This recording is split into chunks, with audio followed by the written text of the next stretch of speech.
Hi guys, good morning. For today's video guys ay magbibisi-bisihan tayo kasi tayo ay magluluto na naman ng baon. Ayan, pero bago tayo magluluto guys, naligo na muna ako at nakapaglinis na ako ng CR namin mga inday. Kaya pati CR namin ay fresh like me. Yun lang, share ko lang guys. For today's vlog guys ay magluluto tayo ng mga leftover na ulam guys. Meron itong salmon guys, sayang naman yung in-steam. And then meron tayong egg with dahon ng sibuyas at gagamit tayo ng kamatis at sibuyas guys. Yan ang ating ulam for today's lunch guys. Samahan niyo ako magluto nito guys. Ito na nga guys at magluluto na tayo. Mainit na itong ating kawali. Maglalagay na tayo guys ng oil dito. Yan. At guys, meron akong sinasabaw dito na beef. Ayan, pinapalambot pa natin yan bago ilagay yung mga gulay. Ayan na nga guys, magigisa na tayo ng sibuyas. Ayan. Ayan. Mga leftover lang ang ulam natin for today's video. Guys, kasi parang hindi masayang. Minsan naman guys, binibigay namin sa mga guys dito na magtatrabaho. Kaya hindi namin kayang ubusin.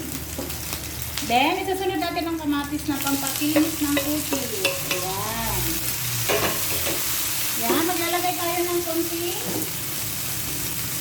kunting salt lang guys. Ayan, ilagay na natin to. Yung salmon at saka may itlog. Ay, merong ano dyan sa ilalim guys, hipon. Ayan. Ayan. O, diba? Wow! Ang sarap!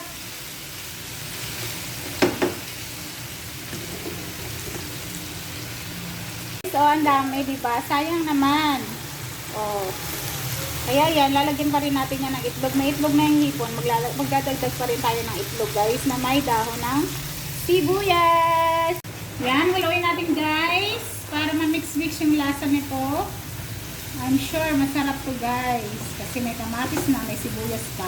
May dahon pa ng sibuyas. So, napaka-yummy, healthy.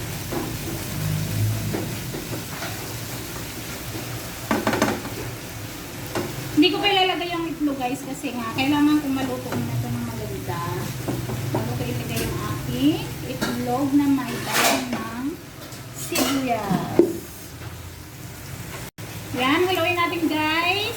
Para ma-mix-mix yung lasa nito. I'm sure masarap to guys. Kasi may kamatis na, may sibuyas pa. May dahon pa ng sibuyas. So, napaka-yummy, healthy.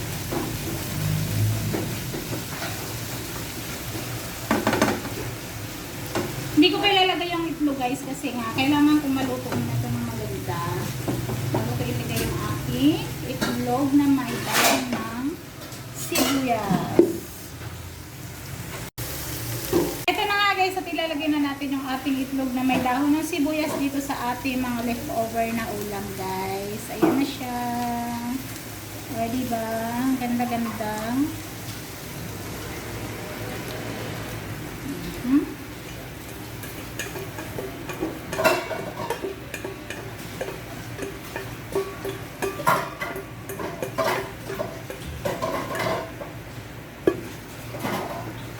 Ito na nga guys, ang ating napakamakulay na ulam for today's guys. Yan ay mga leftover lang.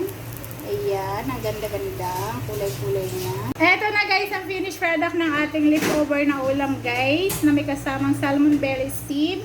And then yung hipon na may egg. Ayan guys, ginisa lang natin yan sa sibuyas at saka kamatis. And then naglagay tayo dyan ng itlog na may dahong sibuyas. Ayan, ulam na ulit guys. Ayan, sarap. Yummy!